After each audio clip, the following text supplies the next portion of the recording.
d'invités, des tas de choses sympathiques à découvrir, c'est-à-dire c'est la culture au sens large en général. Le principe est bien sûr de découvrir des choses, d'avoir des bons plans sortis et parfois aussi des invitations, quelques invitations qui vous permettent de découvrir justement les invités de Juliette. Alors c'est avec vous Juliette. Et puis aussi le marsupilami, Zorglublon, Tarin, Mademoiselle Jeanne, des personnages aux histoires dessinées qui vous ont fait rire et qui à chaque fois qu'on retrouve en BD, ces histoires nous font vraiment marrer.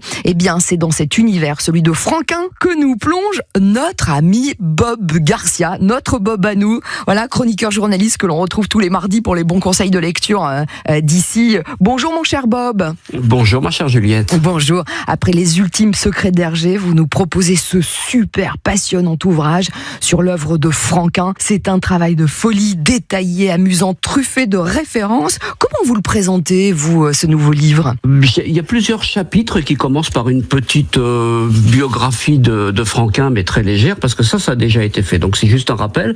Je dis la naissance d'une vocation, un petit peu comment il est venu à la bande dessinée, par le biais un petit peu du cinéma animé, du dessin animé.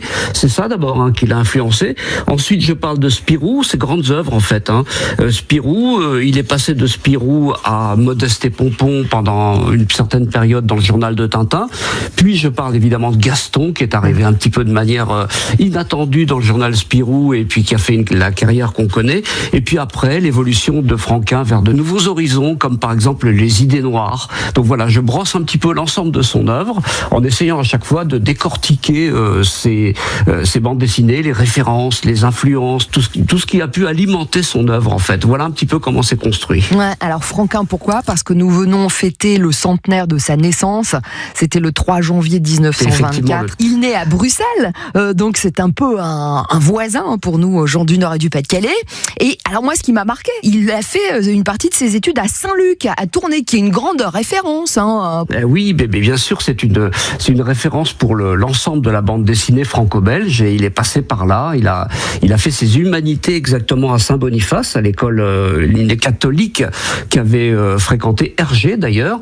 Et c'est là la seule bande dessinée qui était autorisée dans cette école-là, c'était les bandes dessinées d'Hergé. Donc il a baigné là-dedans dès qu'il était tout petit, dès qu'il faisait ses humanités, comme on dit. Et il s'ennuyait un peu quand il était tout petit, Franquin. Et il dit que c'est la joie dont il avait besoin. Il a tout de suite eu un goût pour le dessin et puis l'envie de nous faire rire, de nous embarquer dans des histoires drôles. Il avait ce manque de rire. Il disait qu'effectivement, il était dans une famille un peu tristounette. Bon, d'abord des parents qui étaient assez âgés, donc ils ont eu leur fils un petit peu tardivement, fils unique, pas de frères et sœurs, pas de cousins, cousines, etc. Donc il a fallu qu'il invente un petit univers à lui, qu'il faisait rigoler, qu'il faisait marrer, parce que chez lui, on se poilait pas tellement, C'était vraiment assez glauque, même, d'après ce qu'il disait. Une mère qui se plaignait un petit peu tout le temps, et puis un père qui était très fan de Mussolini, pas très cool, pas très sympa. Et le petit Franquin, il a eu besoin de rire, en fait, ce besoin de rire. Il achetait du rire, comme il disait, quand il achetait les bandes dessinées quand il était tout petit. Il achetait du rire et il se droguait au rire. Voilà, c'est ça qu'il disait exactement.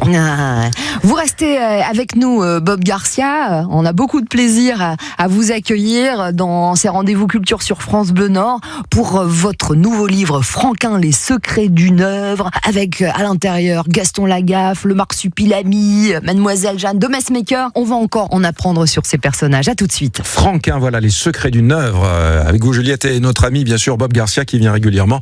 Suite des secrets encore. C'est dans un instant avec vous. Sur France Bleu Nord, Philippe Salé. Alors, tout le monde connaît son inoubliable version de Spirou, son inénarrable Gaston Lagaffe, le rebondissement aussi, et le côté aussi très bondissant. Il y a des rebondissements et du bondissement chez le marsupilami, Philippe. Mais voilà, que sait-on finalement des origines de ces personnages, les personnages de Franquin.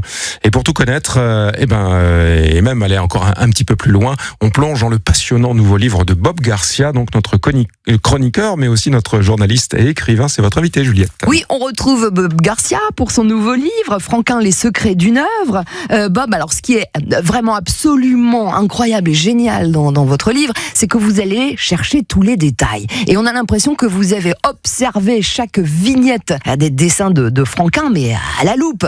Par exemple, où l'on découvre que Franquin, d'ailleurs un peu comme d'autres dessinateurs, aime à intégrer des objets, des dessins, des références à ce qu'ils aiment ou à ce qui traverse le temps. Oui, c'est exactement ça, mais quand vous dites à la loupe, c'est vraiment à la loupe que j'ai travaillé. C'est-à-dire qu'en fait, j'ai travaillé sur les bandes dessinées, les cases, etc., numérisées.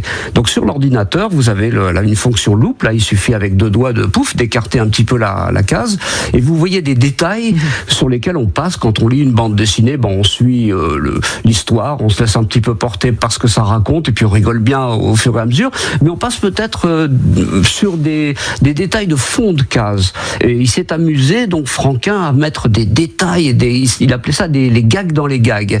Et plus ça allait, plus on allait au fond de son œuvre, plus on avançait dans le temps, et plus il y avait ce nombre de gags qui n'ont jamais été étudiés, jamais été mis en lumière et jamais analysés de cette façon-là, quoi.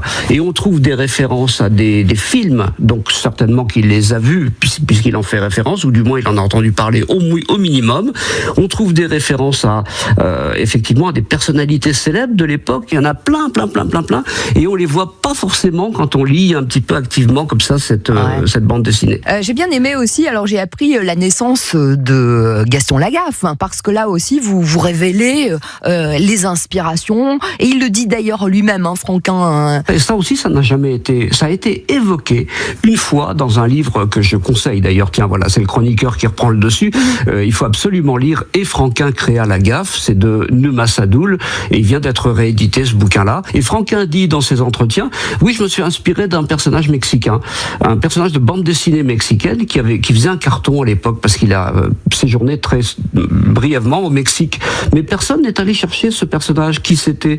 Donc je suis allé évidemment éplucher les bandes dessinées mexicaines qui pouvaient sortir au moment où Franquin était au Mexique, et je suis tombé sur cette famille Bourron là, où il y a un personnage qui s'appelle Avelino, qui n'a jamais été évoqué nulle part, et ce Avelino, il préfigure complètement le personnage de Gaston Lagaffe. Il travaille pas, il est vraiment fainéant, il passe beaucoup de temps au lit, et quand il va travailler, il commet que des gaffes, des bêtises. Enfin, c'est vraiment même physiquement, il ressemble un petit peu à Gaston Lagaffe. Donc c'est peut-être la découverte la plus importante de mon bouquin, celle-là. J'en suis assez fier. Non, c'est véritablement passionnant. Comment vous travaillez, Bob Garcia, quand vous plongez comme ça? Parce que c'est juste phénoménal, c'est un travail de folie. Oui, c'est vraiment un boulot de fou. Je lâche rien. La moindre bande dessinée, la moindre case, je vais jusqu'au bout du détail.